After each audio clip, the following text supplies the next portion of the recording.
எங்க வீட்டுல யாரையுமே காணா? எங்க அண்ணன் சந்தைக்கு, எங்க அப்பா மந்தைக்கு போயிருக்காங்க. நியாயமா அவங்க 2 பேரும் மாட்டு தொழுவத்துக்கு போக வேண்டியவனுங்க. அது சரி, என்ன விஷயமா வந்தீங்க? மனசை தொட்டு பேசலாம்னா? அப்ப தொட்டு பேசுங்க. கையெடுங்க.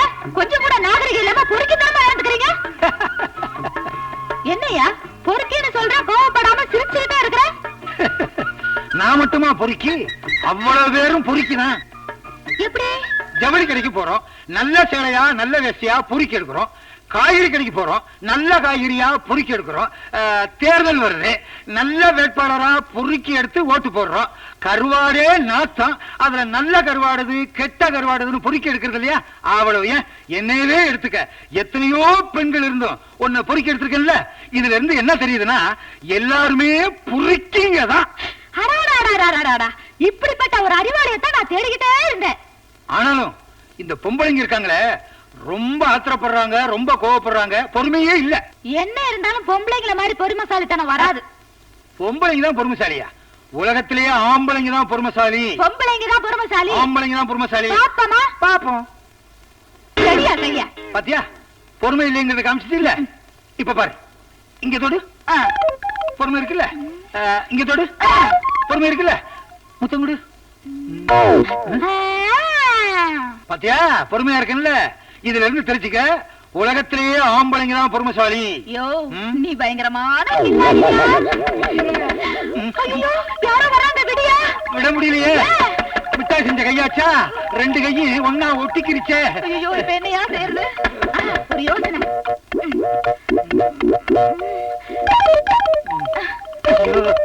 நல்ல வேலை, தாவணியா இருந்ததுனால தப்பிச்சுக்கிடுச்சு. இதுவே ஜாக்கெட்டா இருந்தா ராசியா, நான் சண்டைக்கு போயிட்டு வர, வீட்டை பாத்துக்க. அந்த பைய குடுமா? எதுக்குப்பா? குடுமாண்ணா குத்து கலாட்டனா ஒருத்தன் இருக்கும்போது நீ எதுக்கு சந்தை போகணும்? உனக்கு என்ன வேணும்னு சொல்லு, நான் வாங்கிட்டு வரேன். ஆமா, நீ போனா சந்தையே விலைக்கு வாங்கிட்டு வந்துருவேன். இங்க கொண்டா, நான் போயிட்டு வரேன். என்னப்பா இது பாருமா, இது வரைக்கும் நீ கஷ்டப்பட்டது போதாதா? இனிமே நீ கஷ்டப்படக்கூடாது. நான் லீவ் முடிஞ்சு மறுபடியும் பட்டாளத்துக்கு போற வரைக்கும் எல்லா வேலையும் நான் தான் செய்வேன், சரியா? அப்புறம் என்ன பைய கொடு. ஐயா, மக மோட்டார் சைக்கிள் ஓட்டி பழகுது போல இருக்கு. படிச்ச பொண்ணு இல்ல, எதையும் செய்யும்.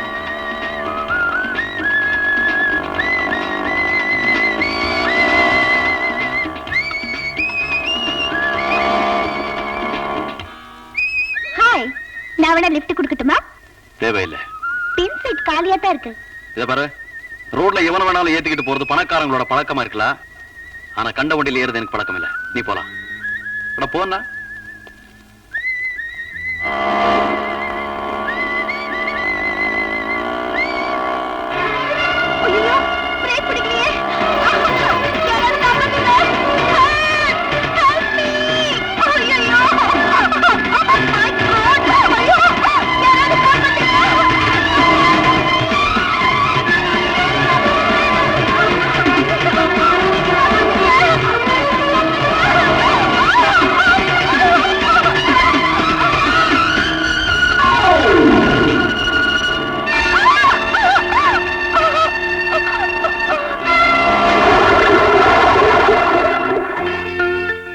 நீங்க செஞ்ச இந்த உதவிக்கு என் உடம்புல உயிர் இருக்கிற வரைக்கும் மறக்கவே மாட்டேன். ரொம்ப தேங்க்ஸ்.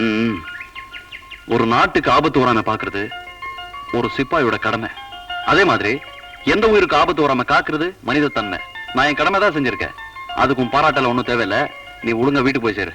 என்னது பின் சீட்டு காலியா இருக்கா? இருக்கும். முன்சாமி, இந்த பாப்பாவை பத்திரமா வீட்டுல சேர்த்திருப்பா. பாப்பா, அட போம்மா. வைத்தியரே, வைத்தியரே. என்னையா? நாய்க்கடி, நாய்க்கடி.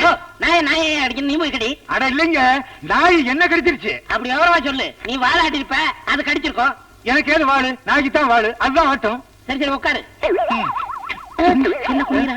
வெளியே நின்னவனுக்கு கடிச்சு 3 நாள் கழிச்சு தான் காலை தூக்கணும். முதல் நாளே நம்ம குனிய வச்சிருச்ச.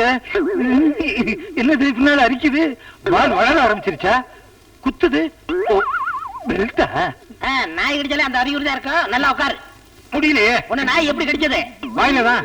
உன்னை எப்படி அடிச்சது? உன்ன போன பின்னால வந்து கடிச்சிருச்சு. ஓஹோ, பயப்பட தேவையில்லை. உன்னை கடிச்சது வெறி நாயா, சொறி நாயா, நாட்டு நாயா, வீட்டு நாயா, அழிச்சா தாமரையானா? பாம்பே. பாம்பேல கடிச்சா இவ்வளவு தூரம் வந்துட்டேன். இனியார் நீ குறைச்சிருக்கணுமே. இந்த இந்த நாய் ஜாதி பேர் ஏதோ. ஓ கோம்பையா? ஆ. பயப்படாத, ஈஸியான மருந்து இருக்கு. பயத்தர எதுக்கு? இந்த கல்ல உன் வாயில திணிக்க போறேன். இது ஈஸியா கொடுமையா? இந்த கல்லு என் வாய்க்குள்ள நுழையுமா? உனக்கு விஷம் எவ்வளவு ஏறி இருக்குன்னு இதுல தெரியும். எனக்கு இது தெர்மாமீட்டர் மாதிரி. அப்படியா? ஆ, ஆ, ஆ, ஆ. பள்ளிக்கூடமா நடத்துறீங்க? வாய துறையா? ஆ, பாத்தியா பல்லு உடஞ்சிட போகுது. ஆ.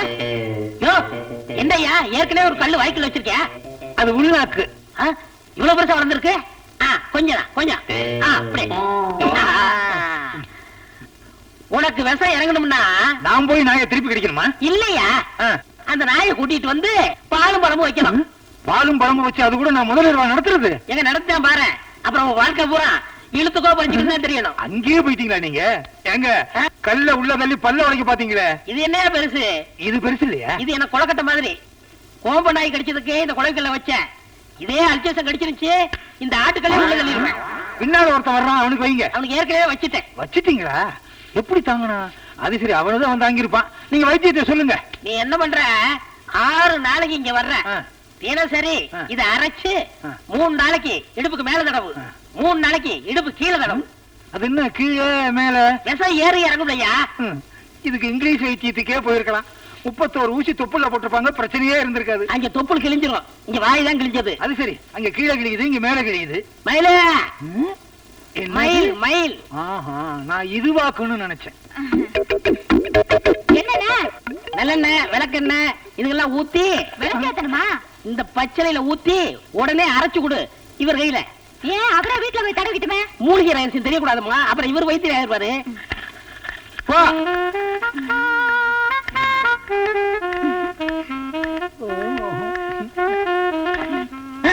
என்னம்மா குச்சி எடுத்து போற? இது மறந்துட்டேன். என்ன மறந்துட்டேன்?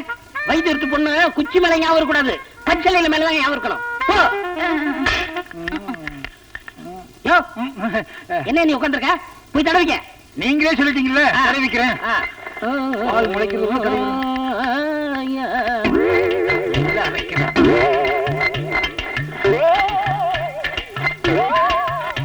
யோ, உனக்காகத்தானே அரைச்சுக்கிட்டு இருக்கேன், கொஞ்சம் ஒத்தாசை பண்ணக்கூடாதா? அரைக்கிறேன்.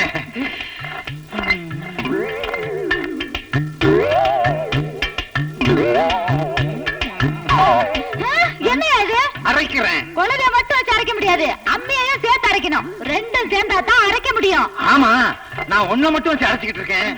ஐயா, நாய் கடிக்கும் போது நீ எங்கயா பாத்துக்கிட்டு இருந்த? நாயவா பாத்துக்கிட்டு இருப்பாங்க? நீ ஒண்ணு மிட்டாய் வாங்கிட்டு நீ ஓடனி இல்ல, உன் பின்னாலேயே பாத்துக்கிட்டு இருந்தேன். கீழே படுத்திருந்த நாயை நான் கவனிக்கல, அதை பின்னால மிச்சிட்டேன். அது என் பின்னால கடிச்சிருச்சு. நல்ல வேளை பின்னாடி கடிச்சது, முன்னாடி கடிச்சிருந்தது 3 போயிருக்கும். மூக்கு, வாய், கண்ணு. என்னாலதான் நாய் கடிச்சிச்சா? என்னது திரும்பவும் நாயை கூப்பிடுற? அது கண்ட இடத்துல வந்து கடிச்சிட போகுது. ஆஹா, இது உனக்காக சொன்ன சிச்சு சிச்சு. நான் நாய்க்காக சொன்ன இச்சு சிச்சு வாக்குன்னு நினைச்சேன். இந்தயா பின்னால பூச்சிக்க. என்னது சட்டையே தூக்க முடியல? இந்த நேரம் ஆஸ்பத்திரியா இருந்தா நர்ஸ் வந்து உதவி பண்ணி விடுவாங்க. என்னது எட்டவே மாட்டேங்குது? முயற்சி பண்ணா எட்டும். முயற்சி பண்றேன், எட்டாமலா போக போகுது. கொஞ்சம் உதவி பண்ணி வர்றீங்களா?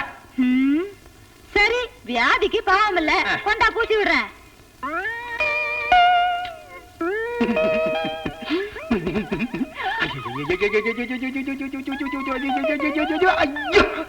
இப்படி ஒரு சுகம் இருக்குன்னு தெரிஞ்சிருந்தா டெய்லி ஒரு நாய்க்கிட்ட கடி வாங்கிட்டு இங்க வந்திருப்பேனே. தினமும் நாய் கடிச்சதுன்னா கண்ணா பின்னான்னு குலைச்சுக்கிட்டு அலைய போறேன். அப்படியே அடைஞ்சாலும் உன் வீட்டுக்கு பின்னாலதான். ஐயோ, என்ன இது? சுடுதண்ணியா? சண்டாவில பாவிகளா, சொல்லிட்டு வைக்கிறது இல்லையா? இது வேறையா? எப்படி நடக்கிறது?